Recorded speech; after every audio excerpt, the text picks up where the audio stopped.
ఎవరు అప్పు అడిగినా నువ్వు మధ్యలో ఉండి గ్యారంటీలు ఇవ్వకు.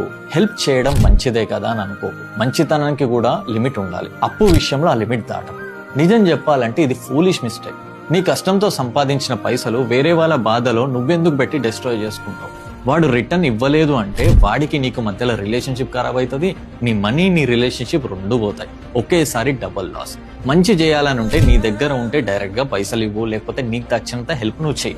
నీ దగ్గర లేకపోతే లేవు అని డైరెక్ట్ గా మొక్క మీద చెప్పేసి, వాడు ఏదో అనుకుంటాడని చెప్పేసి, ఏదో హెల్ప్ చేద్దామని చెప్పేసి లేనిపోని ప్రాబ్లమ్స్ ని నీ నెత్తి మీదకి తెచ్చుకోకు.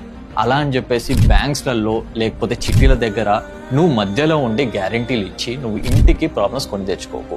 మనలో చాలా మంది అనుకుంటారు, నా ఫ్రెండే కదా, నా ఫ్యామిలీయే కదా, ఎక్కడ పోతారులే, చేస్తాం, వాళ్ళకి హెల్ప్ చేద్దాం, మంచిదే కదా అనుకుంటారు. కానీ నువ్వు వాళ్ళకి హెల్ప్ చేయాలని చూస్తున్నప్పుడు వాళ్ళు నీ గురించి ఆలోచించడం లేదు. సో లేనిపోని తలకాయ నొప్పులు పెట్టుకోకు. జర్ర దిమాగ్ పెట్టి ఆలోచించు, నీకే అర్థమవుతుంది.